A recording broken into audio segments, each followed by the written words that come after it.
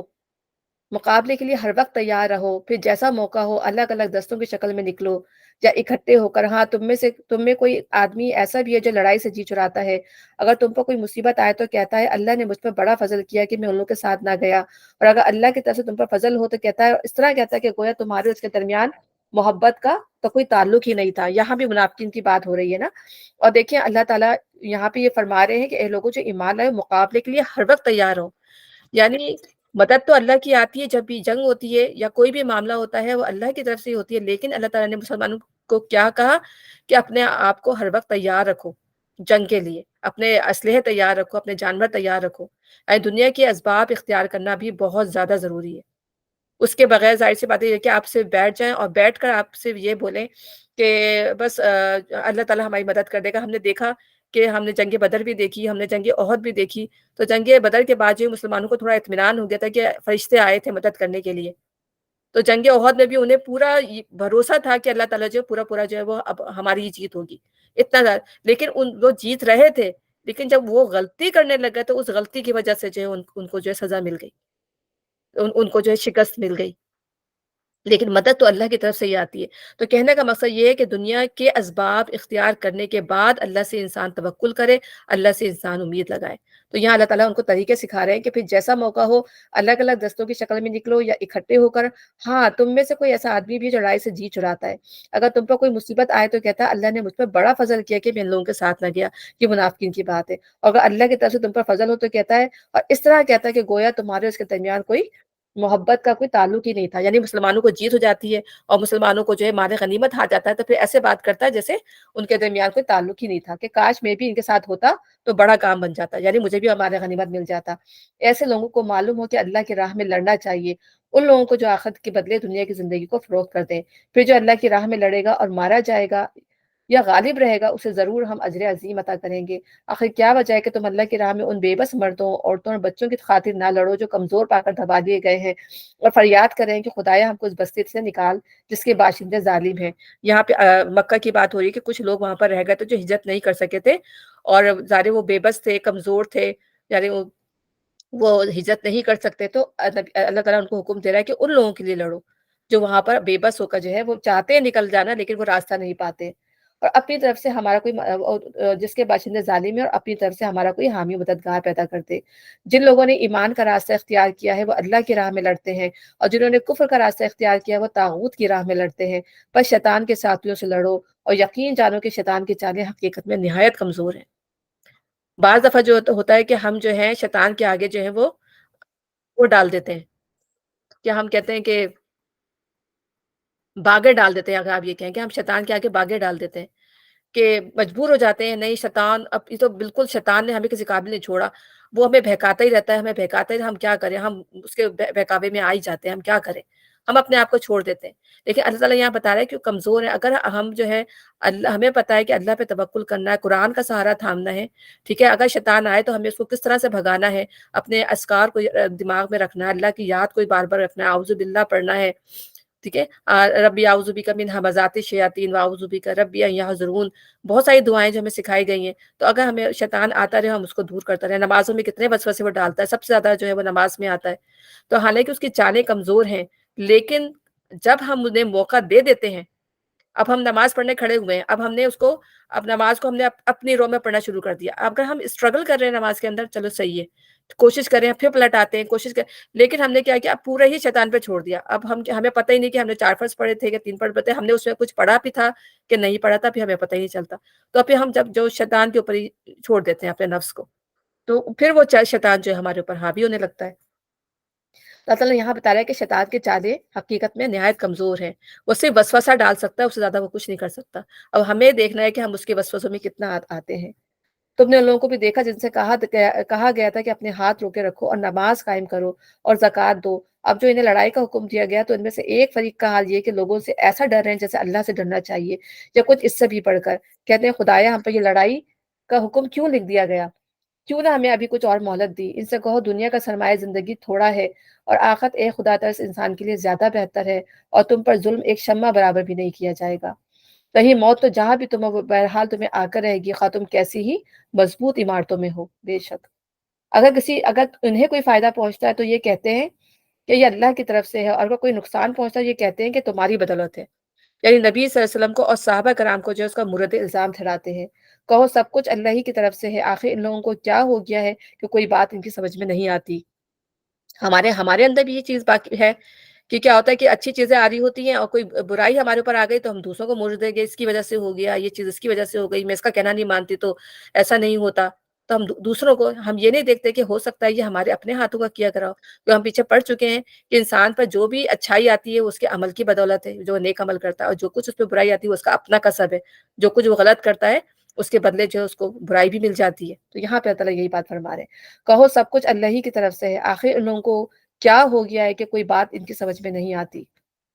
اے انسان تجھے جو بھلائی بھی حاصل ہوتی ہے اللہ کی عنایت سے حاصل ہوتی ہے، اور جو مصیبت تجھ پر آتی ہے وہ تیرے اپنے کسب و عمل کی بدولت ہے۔ اب یہ ہمیں دیکھنا ہے اور ہم اس کا تجربہ بھی کرتے ہیں، ہم اس کے ایکسپیرینس اپنی زندگی کے اندر کرتے ہیں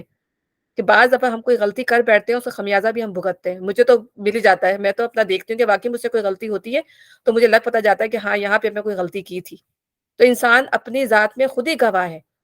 اللہ تعالیٰ کہتے ہیں نا انسان اپنی ذات پہ خود گواہ ہے کہ جو کچھ وہ کر رہا ہوتا ہے اسے پتہ ہوتا ہے، اللہ کو پتہ ہوتا ہے، یہ اسے پتہ ہے کہ وہ کیا صحیح کر رہا ہے اور کیا غلط کر رہا ہے، اور اس پر جو بھی اچھائی آ رہی ہے جو برائی آ رہی ہے اس کو اس کا بھی پتہ ہوتا ہے کہ کس وجہ سے ہوا ہے۔ ٹھیک ہے، اے محمد صلی اللہ علیہ وسلم، ہم نے تم کو لوگوں کے لیے رسول بنا کر بھیجا ہے اور اس پر اللہ کی گواہی کافی ہے۔ جس نے رسول کی اطاعت کی اس نے دراصل اللہ کی اطاعت کی، اور جو منہ موڑ گیا تو بہرحال ہم نے تمہیں ان لوگوں پر پاسبان بنا کر نہیں بھیجا۔ تو نبی صلی اللہ علیہ وسلم کی اور ہماری سب کی ذمہ داری کیا ہے کہ ہم جو ہے اللہ تعالیٰ کی اطاعت کریں اور اللہ کی رسول کی جو ہے وہ اطاعت کریں، کیونکہ کیا ہے اس سے زیادہ یعنی میرا کیا کام ہے کہ میرا کام جو ہے اسے پہنچا دینا ہے کہ میں نے آپ کو بات پہنچائی، آپ نے کسی اور کو بات پہنچائی، تو ہم سب کا کام کیا ہے کہ ہمیں اللہ کی بات کو آگے پہنچانا ہے، لیکن اس سے زیادہ ہم کچھ نہیں کر سکتے۔ ہم کسی کو فورس نہیں کر سکتے، کسی غیر مسلم کو بھی کوئی اللہ کی بات پہنچا رہے ہیں تو ہم اس کو فورس نہیں کر سکتے کہ تم کیوں نہیں مان رہے، یا اپنے بچوں کو بھی ایون کہ ہم اپنے بچوں کو بھی کوئی صحیح بات سمجھا رہے ہیں اور اگر وہ نہیں سمجھ رہا تب بھی ہم ان کو فورس نہیں کر سکتے۔ ہاں پیار پیار سے ان کو آنے بہانے سے ان کو جو ہے سمجھاتے رہنا چاہے، یہ ہمارا کام ہے۔ اور فورس اگر اب ہم نے دیکھا ہے کہ بچوں کو اگر ہم زیادہ فورس کرتے ہیں تو وہ اور حد سے زیادہ پیچھے مطلب نکلنے لگتے ہیں۔ تو یہ کہ ان کو پیار سے ان کو گاہے بگائے آتے جاتے انہیں انسینٹیوز دیں، انہیں تحفے تحائف دیں، انہیں مختلف قسم کی مطلب وہ دیں تاکہ وہ جو ہے آپ کی طرف زیادہ چھوٹے بچے تو زیادہ کہنا مان لیتے ہیں، ذرا بڑے ہو جاتے ہیں عمر میں تو ذرا ان کا ماننا ذرا مشکل ہو جاتا ہے۔ تو شفقت اور نرمی کا معاملہ جو ہے وہ کبھی ہاتھ سے جانا نہیں دینا چاہیے۔ شفقت اور نرمی جو ہے ایک حد تک جو ہے وہ رکھنا چاہیے بچوں کے ساتھ اس معاملے میں، چاہے وہ بڑے بھی ہو جائیں چاہے وہ چھوٹے بھی ہیں، ان کو سمجھانا چاہیے۔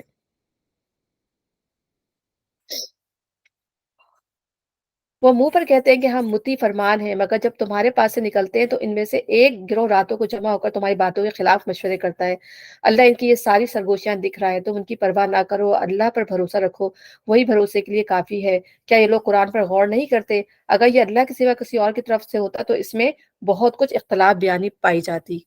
کتنی خوبصورت بات ہے۔ ہم یہ دیکھتے ہیں کہ قرآن کا ایک ایک لفظ، قرآن کی ایک ایک آیت جو ہے وہ اس بات کا ثبوت دے رہی ہے کہ یہ ایک مالک کی طرف سے، خدا واحد کی طرف سے ہے، اور واقعی اگر یہ کسی اور کی طرف سے ہوتا، دو یا تین یا بہت سارے ملٹی گاڈس کی طرف سے ہوتا تو یہ قرآن جو ہے جو ہم پڑھ رہے ہیں وہ یہ قرآن نہیں ہوتا۔ اب ہم یہ دیکھتے ہیں کہ ہم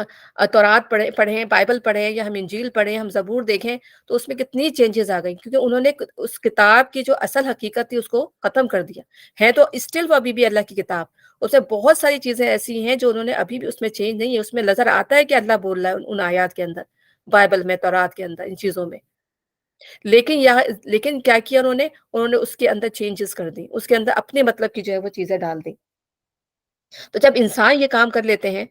ٹھیک ہے، تو کوئی اور خدا ہوتا، تو پھر اللہ کے علاوہ بھی اور بھی خدا ہوتے، تو پھر کیا ہوتا؟ اور اسی طریقے سے اللہ تعالیٰ یہ بھی کہتے ہیں نا کہ اگر اس زمین و آسمان کے خالق جو ہیں وہ ایک سے دو خدا ہوتے، تو اس کائنات کا نظام درہم بھرم ہو چکا ہوتا۔ یہ نظر آ رہا ہے کہ ایک مالک ہے، ایک خالق ہے، ایک مدبر ہے جو اس پورے کائنات کو چلا رہا ہے۔ ہم حکومت میں بھی دیکھتے ہیں کہ ایک صدر ہوتا ہے، ایک وزیر اعظم ہوتا ہے، یا جس جگہ پر جو ہے وہ صوبائی جو بنے ہوئے ہوتے ہیں، وہ اپنا اپنا حصے، اپنا جو ہے کام ذمہ داری سے کر رہے ہوتے ہیں۔ لیکن اگر دو صدر بن جائیں، ٹھیک ہے نا، اور اسی طرح اگر گھر کے سربراہ بھی دو ہو جائیں، تو نظام جو ہے وہ بالکل دھرم بھرم ہو جاتا ہے۔ تو یہ سوچیں کہ جب ہم چھوٹے سے گھر کے اندر جو ایک اکائی ہے ہماری زندگی کے رہنے کے لیے، اس میں دھرم بھرم ہو جاتی ہیں چیزیں، تو پھر وہ ایک کائنات جو اتنی بڑی چل رہی، جو ایتھیسٹ ہیں وہ ثبوت تلاش کرتے ہیں، وہ کہتے ہیں کہ ہمیں ثبوت چاہیے۔ تو اتنی بڑی نشانیاں کائنات کے اندر کہ بھائی یہ پورا کائنات کا نظام چل کیسے رہا ہے، چیزیں ایک ترتیب سے ہو رہی ہیں، ایک ترتیب سے آ رہی ہے کائنات، اس میں کئی چینجز، سورج ہے تو اپنے اس سے چلا جا رہا ہے، چاند ہے تو اپنے وقت پہ نکلتا ہے، دن ہے تو اپنے وقت پہ، رات ہے تو اپنے وقت پر، ہر چیز جو ہے لگے بندے نظام کے ساتھ، جس طرح اللہ تعالیٰ نے ان کی تقدیر مقرر کی تھی، اس انسان کا بھی یہی حال ہے، بچے پیدا ہوتے ہیں، بڑے ہوتے ہیں، ان کا ایک وقت آتا ہے وہ مر جاتے ہیں، ٹھیک ہے نا، ایک بڑھاپے کی عمر میں پہنچ گئے، جوانی میں پہنچ گئے، بچپن میں، کوئی جس طرح سے بھی جو اللہ نے ان کی تقدیر لکھی ہے۔ تو جس طرح چیزیں ہیں وہ ایک ترتیب سے، اگر اس میں نظام میں کوئی چینج ہوتا، کوئی اور خدا ہوتا، تو ہم یہ دیکھتے کہ وہ کیا اس کے اندر جو ہے تباہی اور بربادی ہو جاتی۔ تو اگر یہ اللہ کے سوا کسی اور کی طرف سے ہوتا تو اس میں بہت کچھ اختلاف بیانی پائی جاتی۔ یہ لوگ جہاں کوئی اطمینان بخش یا خوفناک خبر سن پاتے ہیں اسے لے کر پھیلا دیتے ہیں، حالانکہ اگر یہ اسے رسول اور اپنی جماعت کے ذمہ دار اصحاب تک پہنچائے تو وہ ایسے لوگوں کے علم میں آ جائے جو ان کے درمیان اس بات کی صلاحیت رکھتے ہیں کہ اس سے صحیح نتیجہ اخذ کر سکے۔ تم لوگوں پر اللہ کی مہربانی اور رحمت نہ ہوتی تو تمہاری کمزوریاں ایسی تھی کہ معدود چند کے سوا تم سب شیطان کے پیچھے لگ گئے ہوتے۔ اب اس کی ڈیٹیل انشاءاللہ تعالیٰ، یہ کافی ہو گیا ٹائم، اب انشاءاللہ اس کی ڈیٹیل ہم کل پڑھیں گے، اگر آپ سب انشاءاللہ کل آئیں گے تو انشاءاللہ ہم اس کو مزید کنٹینیو کل کریں گے انشاءاللہ تعالیٰ، ٹھیک ہے۔ تو ربنا تقبل منا انك انت السميع العليم وتب علينا انك انت التواب الرحيم سبحانك اللهم وبحمدك اشهد ان لا اله الا انت استغفرك واتوب اليك۔ السلام علیکم ورحمۃ اللہ وبرکاتہ۔ وعلیکم وعلیکم السلام السلام ورحمۃ ورحمۃ اللہ اللہ وبرکاتہ۔ وبرکاتہ۔ جزاک اللہ۔ السلام وعلیکم السلام، وعلیکم السلام کیا کیا، انشاءاللہ کل 4:30 پہ آپ لوگ سے ملاقات ہوتی ہے، انشاءاللہ انشاءاللہ۔ انشاءاللہ۔